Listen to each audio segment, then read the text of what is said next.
യേശുക്രിസ്തുവിന്റെ പരിശുദ്ധമായ നാമത്തിൽ എല്ലാ പ്രിയപ്പെട്ടവർക്കും മോർണിംഗ് ഡ്യൂവിന്റെ പുതിയൊരു പ്രഭാത വചന ധ്യാനത്തെങ്കിലേക്ക് സ്വാഗതം.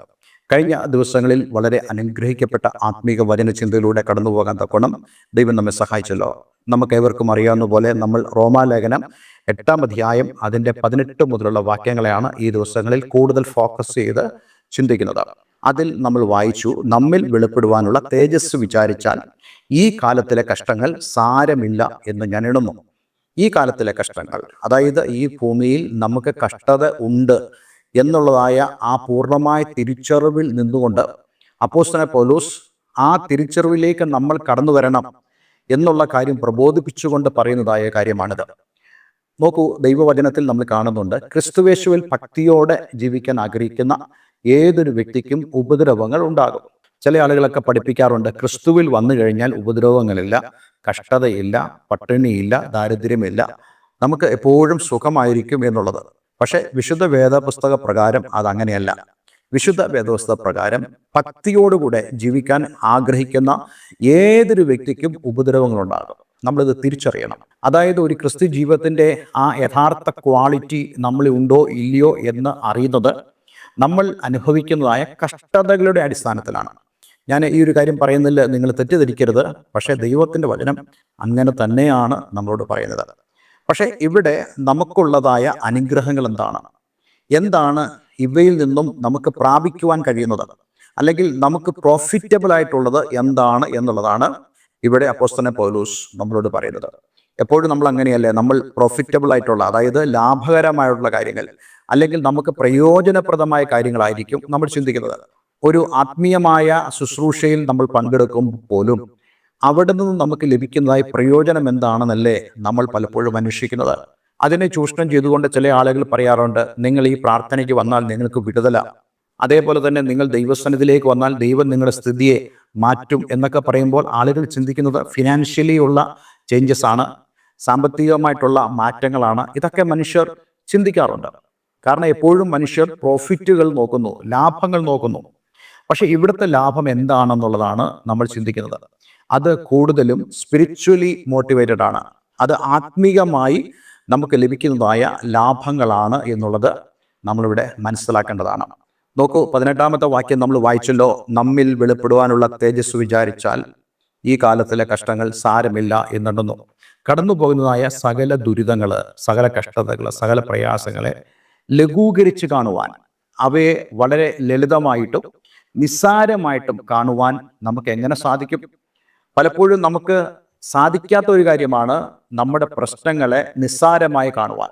പക്ഷേ നിസ്സാരമായി കാണുവാൻ നമ്മെ പ്രേരിപ്പിക്കുന്നത് എന്താണെന്ന് ഇവിടെ പറയുന്നു, നമ്മിൽ വെളിപ്പെടുവാനുള്ള തേജസ്. ആ തേജസ് എന്താണെന്നുള്ളത് ഞാൻ കഴിഞ്ഞ ദിവസം നിങ്ങളോട് സംസാരിച്ചിരുന്നു. ആർക്കെങ്കിലും അങ്ങനെയുള്ള വീഡിയോസോ അല്ലെങ്കിൽ അങ്ങനെയുള്ള ദൈവവചന പ്രഭാഷണങ്ങൾ നഷ്ടമായിട്ടുണ്ടെങ്കിൽ തീർച്ചയായിട്ടും ഞങ്ങളുടെ യൂട്യൂബ് ചാനൽ സന്ദർശിച്ച് ഇതിനു മുമ്പ് സംസാരിച്ചതായ വീഡിയോകൾ നിങ്ങൾ കാണുക. അപ്പോൾ കൂടുതൽ കാര്യങ്ങൾ മനസ്സിലാക്കാൻ ഇടയായിത്തീരും. എനിക്കെപ്പോഴും ഇത് ആവർത്തിക്കാൻ സാധിക്കുകയില്ല, കാരണം വളരെ ചുരുങ്ങിയ ഒരു സമയമാണ് നമ്മൾ ഓരോ പ്രോഗ്രാമിനും എടുക്കുന്നത്. അതുകൊണ്ട് പ്രിയമുള്ളവരെ, നമ്മളിൽ വെളിപ്പെടുവാനുള്ള തേജസ്, ആ തേജസ് നമുക്ക് ലഭിക്കുന്നത് കർത്താവ് യേശുക്രിസ്തുവിൻ്റെ 2-ാമത്തെ വരവോടുകൂടെ നമ്മൾ തേജസ്സിൽ എടുക്കപ്പെടുന്നു. അതായത് നമ്മുടെ ഈ സ്ഥിതിയെല്ലാം മാറുകയാണ്. കഷ്ടതയുള്ള ശരീരം നമുക്കുണ്ടാവുകയില്ല, നിന്ദയുള്ളതായ ജീവിതം നമുക്കുണ്ടാകുകയില്ല. ഇന്ന് നമ്മൾ വിധേയപ്പെട്ടിരിക്കുന്ന സകലവിധമായ ദാസ്യത്തിൽ നിന്നുള്ള വിടുതൽ അന്ന് നമ്മൾ പ്രാപിച്ച് പുതിയ ശരീരത്തോടുകൂടെ പുതിയ ആകാശത്തിലും പുതിയ ഭൂമിയിലും നമ്മളായിരിക്കും എന്നുള്ളതാണ് നമുക്ക് ലഭിക്കാൻ പോകുന്ന തേജസ് എന്ന് പറയുന്നത്. അത് വിശുദ്ധ വേദപുസ്തകത്തിൽ വളരെ ഉറപ്പായിട്ടും ദൈവത്തിൻ്റെ വചനത്തിലൂടെ നമ്മളോട് സംസാരിച്ചിരിക്കുന്നു. ഇങ്ങനെയുള്ള കാര്യങ്ങൾ പലപ്പോഴും പല ആളുകളും വിശ്വസിക്കാറില്ല എന്നുള്ളത് സത്യമായൊരു കാര്യമാണ്. പക്ഷേ വിശുദ്ധ വേദപുസ്തകത്തിൽ പറഞ്ഞിരിക്കുന്ന കാര്യങ്ങൾ നിറവേറി എന്നുള്ളത് നമ്മൾ മനസ്സിലാക്കുമ്പോൾ തന്നെ നമുക്ക് പൂർണ്ണമായിട്ട് ഉറപ്പിക്കാൻ സാധിക്കും, ഈ തേജസ്കരണം സംഭവിക്കാൻ പോകുന്ന കാര്യമാണ്. അതിലേക്ക് ആളുകളെ ഒരുക്കുക എന്നുള്ളതാണ് ഒരു ദൈവദാസൻ എന്നവണ്ണം ദൈവം എന്നെ ഏൽപ്പിച്ചതായ ഉത്തരവാദിത്തം.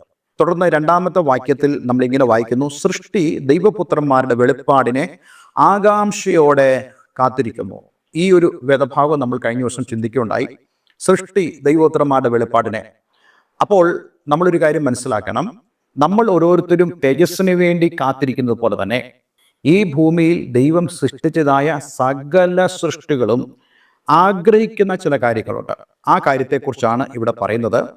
അവർ ദൈവപുത്രന്മാരുടെ വെളിപ്പാടിനെ ആകാംക്ഷയോടുകൂടെ കാത്തിരിക്കുന്നു. എന്തുകൊണ്ടാണ്? നമ്മളൊരു കാര്യം മനസ്സിലാക്കണം. ഏദൻ തോട്ടത്തിൽ ആദമും ഹവ്വയും ആദ്യ മനുഷ്യർ പാപം ചെയ്തപ്പോൾ സംഭവിച്ചതെന്താണ്? നോക്കൂ, മനുഷ്യന് മാത്രമല്ല അവിടെ ഒരു താഴ്ച വരുന്നത്. മനുഷ്യൻ മാത്രമല്ല അവിടെ ശപിക്കപ്പെട്ടു പോകുന്നത്.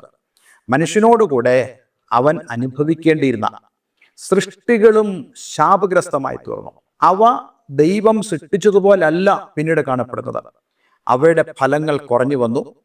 അതേപോലെ തന്നെ മുള്ളും പറക്കാരയും ഉണ്ടാകുന്നതായ അനുഭവം. പലപ്പോഴും നമ്മൾ വിചാരിക്കത്തില്ലേ, എന്തുകൊണ്ടാണ് ഈ ഭൂമിയിൽ ഇത്രയും ഔഷധ സസ്യങ്ങളൊക്കെ ഉള്ളപ്പോൾ തന്നെ മുള്ളും പറക്കാരയൊക്കെ ഉള്ളത്? അതായത് നമ്മളുടെ ശരീരത്തെ തുളച്ചു കയറുന്നതായ മുള്ളുകളെ ദൈവം സൃഷ്ടിച്ചില്ലേ? അതുപോലെ തന്നെ നമ്മെ കൊല്ലുവാൻ കഴിയുന്നതായ ജന്തുക്കൾ ഇവിടെ ഉണ്ടായില്ലേ? അതേപോലെ തന്നെ നമ്മളുടെ പ്രാണന് പോലും ഭീഷണിയാകുന്ന സസ്യങ്ങൾ വരെ ഈ ഭൂമിയുടെ പരപ്പിലില്ലേ? ഇതൊക്കെ എന്തുകൊണ്ടാണ് ഉണ്ടായത്? ഇതെല്ലാം ഉണ്ടായത് പാപനിമിത്തമാണ്. ദൈവം ഈ സൃഷ്ടിയെ കൂടെ മനുഷ്യനെ പോലെ തന്നെ അവയ്ക്കും വീഴ്ച വരുവാൻ ഇടയാക്കി തീർത്തു. നോക്കൂ, പലപ്പോഴും നമുക്കവിടെ ക്വസ്റ്റ്യൻസ് ഉണ്ട്. എന്നാൽ ഞാൻ അതിനെ കുറച്ചുകൂടെ ലളിതമായിട്ട് നിങ്ങളോട് പറയാൻ ആഗ്രഹിക്കുന്നു. മനുഷ്യനെ ദൈവം ശപിച്ചപ്പോൾ മനുഷ്യന് അനുഭവിക്കേണ്ടിരുന്ന, മനുഷ്യന് നന്മയാക്കപ്പെടുമായിരുന്ന, മനുഷ്യന്റെ രോഗങ്ങളിൽ നിന്നും അവനെ സൗഖ്യമാക്കാൻ കഴിയുമായിരുന്ന സസ്യങ്ങൾ കൂടെ അവിടെ ശാപഗ്രസ്തമായി തീർന്നു എന്നുള്ളത് നമുക്ക് പഠിക്കുവാൻ സാധിക്കുന്നുണ്ട്. അപ്പോൾ അങ്ങനെയാണെങ്കിൽ ഈ സൃഷ്ടിക്കും ഈ ഒരു കാര്യം അറിയാം, തങ്ങളും ശാപഗ്രസ്തമായിരിക്കുന്നു.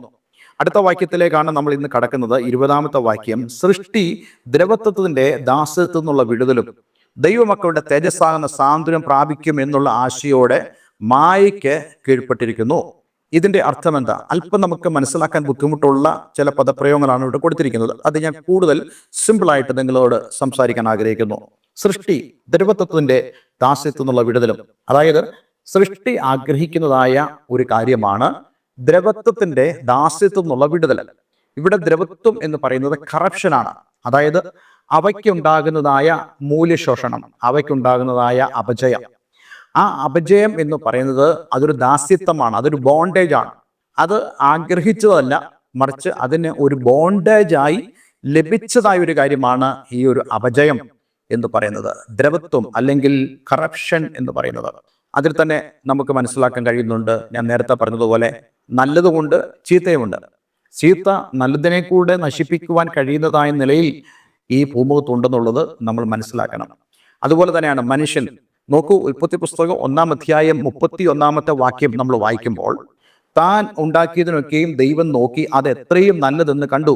സന്ധ്യയായി ഉഷസ്സുമായി 6-ാം ദിവസം, അതായത് 7-ാം ദിവസം ദൈവം സകലതും ചെയ്ത് സ്വസ്ഥനാകുന്നതിന് മുമ്പ് 6-ാമത്തെ ദിവസത്തിന്റെ അവസാനം ആ സന്ധ്യ ആയപ്പോൾ ദൈവം അതിനെ, താൻ സൃഷ്ടിച്ചതിനെ, ഉണ്ടാക്കിയതിനൊക്കെയും ദൈവം നോക്കി അത് എത്രയും നല്ലതെന്ന് കണ്ടു. അപ്പോൾ എത്രയും നല്ലതെന്ന് ദൈവത്തിന് മുമ്പിൽ ബോധ്യമാകുവണ്ണമുള്ള സൃഷ്ടിയായിരുന്നു മനുഷ്യന്റെ പാപത്തിന് മുമ്പ് വരെ. എന്നാൽ മനുഷ്യൻ പാപം ചെയ്തതിന് ശേഷം നമുക്ക് ഇവയെ നല്ലതായി കാണാൻ കഴിയുന്നില്ല. അവിടെ എല്ലാ പ്രശ്നങ്ങളും ആ സൃഷ്ടികൾക്ക് ഉണ്ടാകാനിടയായി തീർന്നു.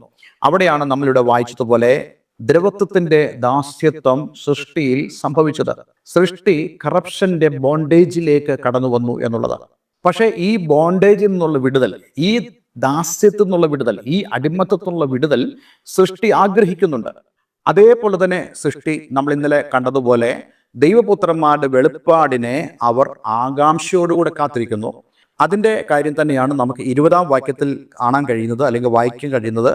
ദൈവമക്കളുടെ തേജസ്സാകുന്ന സ്വാതന്ത്ര്യവും പ്രാപിക്കുമെന്നുള്ള ആശയോടെ മായയ്ക്ക് കീഴ്പ്പെട്ടിരിക്കുന്നു. എന്താണ് ഇവിടെ മായ എന്ന് പറയുന്നത്? അതിൻ്റെ ഇംഗ്ലീഷ് പദം എന്ന് പറയുന്നത് ഫ്യൂട്ടിലിറ്റി എന്നൊരു പദമാണ്. അതായത് ദൈവത്തെ കൂടാതെ മനുഷ്യൻ ചെയ്യുന്നതായ കാര്യങ്ങൾ വ്യർത്ഥമാകുന്നതായ അവസ്ഥയാണ് മായ എന്ന് പറയുന്നത്. അപ്പോൾ ദൈവത്തെ കൂടാതെ മനുഷ്യൻ ചെയ്യുന്നതായ കാര്യങ്ങൾക്കെല്ലാം ഈ സൃഷ്ടി കീഴ്പ്പെട്ടിരിക്കുന്നു എന്നുള്ളതാണ് നമുക്കിവിടെ കാണാൻ കഴിയുന്നത്. അതുകൊണ്ട് തന്നെയാണ് ഇതിന് ദ്രവത്വമുള്ളത്, അതിന് കറപ്ഷൻ ഉള്ളത്, അതിന് മൂല്യച്യുതിയുള്ളത്, അതിന് അപചയമുള്ളത്. അപ്പോൾ ഇന്ന് കാണുന്ന ഇങ്ങനെയുള്ള അഫലതകളും ശൂന്യതകളും, അതേപോലെ തന്നെ ഈ മായ എന്നുള്ള അവസ്ഥയും എല്ലാത്തിനും കാരണം മനുഷ്യന്റെ പാപത്താലുള്ള വീഴ്ചയാണെന്ന് നമ്മൾ മനസ്സിലാക്കണം. നോക്കൂ, മനുഷ്യരും തേജസ് ആഗ്രഹിക്കുന്നു, അതുപോലെ തന്നെ സൃഷ്ടിയും അവർ തേജസ്സിനെ ആഗ്രഹിക്കുന്നു. 8-ാം അധ്യായം 21-ാമത്തെ വാക്യം കുറച്ചുകൂടെ ശ്രദ്ധേയമാണ്. മനഃപൂർവ്വമായിട്ടല്ല, അതിനെ കീഴ്പ്പെടുത്തിയവന്റെ കൽപ്പന നിമിത്തം അത്രേ അത് മായയ്ക്ക് കീഴ്പ്പെട്ടിരിക്കുന്നത്. ഏതാണ് അതിനെ കീഴ്പ്പെടുത്തിയവൻ എന്ന് പറയുന്നത്? ഈ മായയെ കീഴ്പ്പെടുത്തിയവൻ. അതായത് ഈ മായയ്ക്ക് എന്താണോ കാരണം? സാത്താനല്ല കാരണം.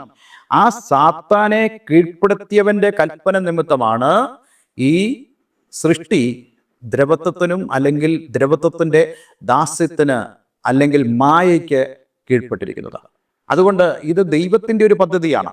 ദൈവം ഇപ്രകാരം ഈ സൃഷ്ടിയെ മായയ്ക്ക് ഏൽപ്പിച്ചിരിക്കുന്നു എന്നുള്ള വസ്തുതയാണ് നമുക്കിവിടെ കാണാൻ സാധിക്കുന്നത്. ഇനി നോക്കൂ, ഇവിടുത്തെ ഒരു പ്രധാനപ്പെട്ട കാര്യം എന്താ? സകല സൃഷ്ടികളും ദൈവപുത്രന്മാരുടെ വെളിപ്പാടിനാണ് കാത്തിരിക്കുന്നത്. കാരണം മനുഷ്യന്റെ വീഴ്ച അവയുടെ അപജയത്തിനും അവരുടെ ബന്ധനത്തിനും കാരണമായി തീർന്നെങ്കിൽ മനുഷ്യന്റെ വീണ്ടെടുപ്പ് അവരുടെ വീണ്ടെടുപ്പിന് കാരണമായി തീരുമെന്ന് സൃഷ്ടി വിശ്വസിക്കുന്നു.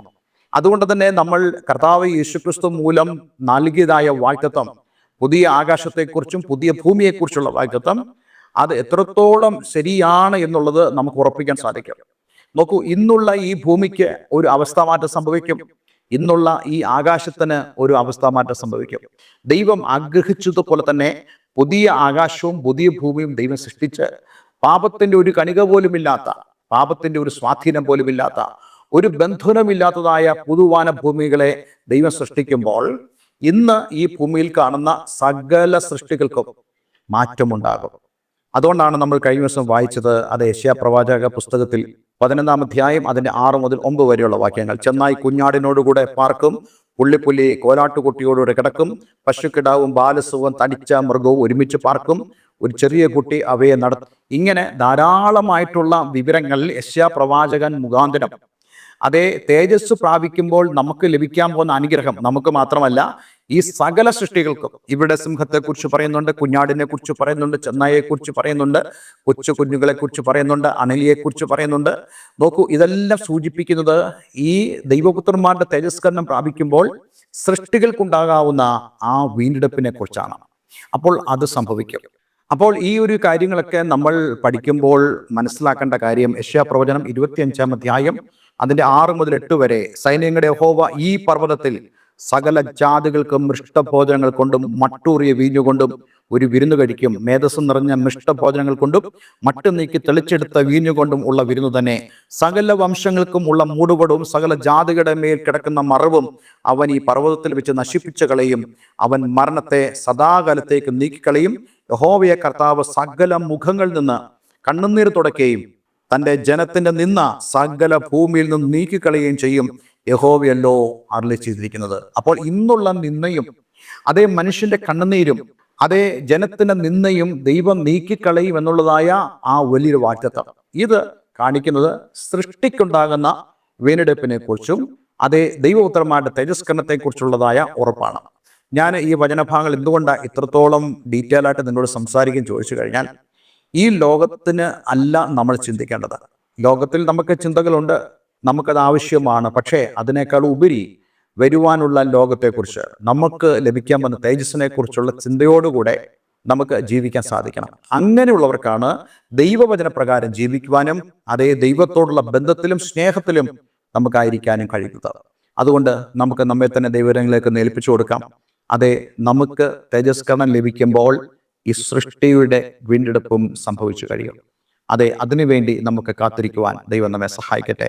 അതെ, നമ്മുടെ ആത്മീയ ജീവിതം കുറച്ചുകൂടെ വ്യത്യസ്തമായി തീരുവാൻ, കുറച്ചുകൂടെ ദൈവം ആഗ്രഹിക്കുന്ന നിലവാരത്തിലേക്ക് കടന്നു വരുവാൻ ദൈവം നമ്മെ സഹായിക്കട്ടെ.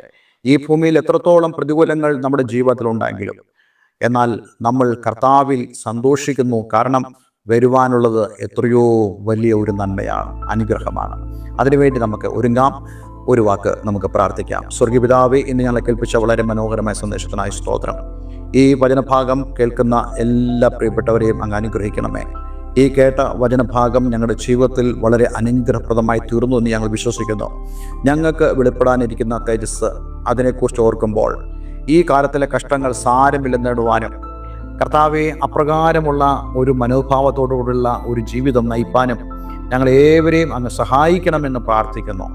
പ്രാർത്ഥന കേട്ടതിന് നന്ദി. യേശു ക്രിസ്തുവിൻ നാമത്തിൽ തന്നെ. ആമേൻ, ആമേൻ.